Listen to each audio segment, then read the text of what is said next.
Ridley Scott's Prometheus. Man, what a movie. It's one of the most ambitious, absolutely beautiful, and, let's be honest, frustrating sci-fi films out there. It promised us the answers to everything, but most of us just walked away with even more questions. Well, today, we're going to fix that. In this explainer, we are digging up the answers that were hidden in plain sight all along. So let's start with the most immediate mystery. What in the world happened on LV-223? The Prometheus crew shows up expecting to meet their makers, and instead, they find this tomb, a ghost ship filled with dead gods and a cargo bay of nightmares. What went so completely, catastrophically wrong? And then you've got the engineers themselves. The movie sets them up as these incredible, godlike architects of life, right? But then it tells us almost nothing about them. Who were they really? And what was their grand plan for the universe?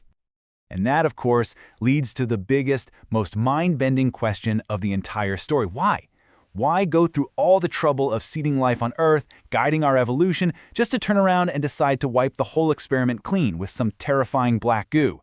It just doesn't make sense. It's the ultimate contradiction. Okay, now here is the secret to all of this. The answers to these questions, they aren't just fan theories. They were actually filmed. You see, Ridley Scott made a very deliberate choice to cut key scenes and crucial bits of dialogue, turning a pretty straightforward story into a giant mystery. So today, we're not guessing. We are putting the pieces that he left on the cutting room floor back together. So, to really get this, the first thing we have to do is understand who the engineers really were, because they were a lot more than just the gods we see in the movie. This one detail, and this comes directly from early production notes, it changes everything. They weren't just these all-powerful creators.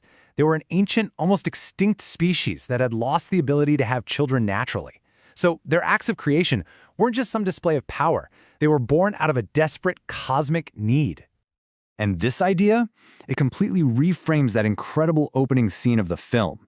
You see, early scripts and storyboards show this wasn't just one engineer acting alone. It was a sacred ritual performed by a group.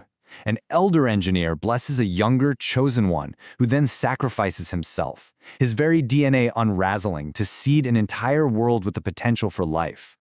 Now, in a deleted part of that very scene, we see that the sacrificial bull is covered in this ancient-looking text, and its translation, well, it's basically their entire mission statement. They see themselves as gardeners of the galaxy. They create life, sure, but they also have to prune it when it goes wrong. This isn't about being evil. To them, it's just maintaining the garden. So if the engineers are gardeners, then that black goo in those urns is their most powerful tool. But it's also, without a doubt, the most misunderstood part of this whole movie. The way the movie is cut, it makes the pathogen look like a weapon of mass destruction, plain and simple. But the original source materials call it an accelerator. It's a genesis tool. It was their solution to not being able to reproduce, a way to create new life through those abstract methods. It only turns into a weapon when they lose control of it. And the reason it does so many different crazy things is because it's not just one thing. The original scripts confirm there were different urns with different variants of the goo, each with a specific job. One type dissolves DNA, which is what happened to poor Holloway.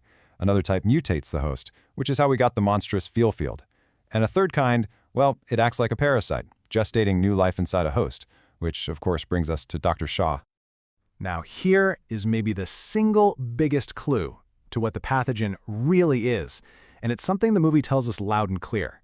Dr. Shaw says it herself. She is infertile. She can't create life. Just think about that. She's been in cryosleep for over 2 years. A natural pregnancy that's completely biologically impossible. So, what happened? The pathogen that was passed to her from Holloway didn't just infect her. No, it used her. It did exactly what it was designed to do. Find a host, a womb, and create new life, totally bypassing the normal rules of human biology. Shaw's impossible pregnancy is the ultimate proof that the goo was, first and foremost, a tool for creation. Okay, so that all leads us back to the final massive question. If they made us, and the pathogen was a tool to create life, why in the world were they loading it onto a warship and pointing it directly at Earth? In a really important scene that got cut, when the crew wakes up that last engineer, David translates Peter Weyland's incredibly selfish request. He hasn't come all this way to seek wisdom or to thank his makers. Nope, he's come demanding to live forever. And the engineer's reply, also cut from the film, it's devastating. It isn't a question of confusion. It's pure judgment. He looks at this pathetic, greedy little man who represents all of humanity and asks what he could have possibly done to deserve the gift of more life. The full script really lays it all out. The engineers saw humanity as a failed experiment. We had become impure, just like the warning on their ceremonial bowl said. We were violent, we were selfish, and in creating our own slave, the android David, we proved we'd learned absolutely nothing from our own creation. It was time to prune the garden. So the end of the film isn't really an ending at all. It's the violent, messy beginning of a whole new cycle.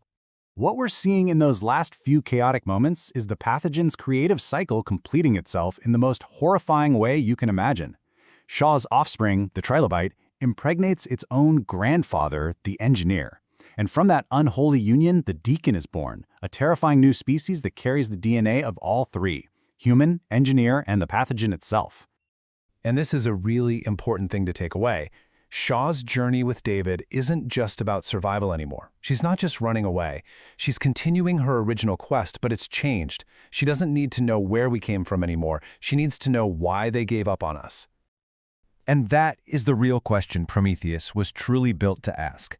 It's a story that flips the script entirely, setting the stage for a rebellious child to go looking for its disappointed God. The quest isn't for answers anymore. It's for accountability. And that is a truly terrifying story.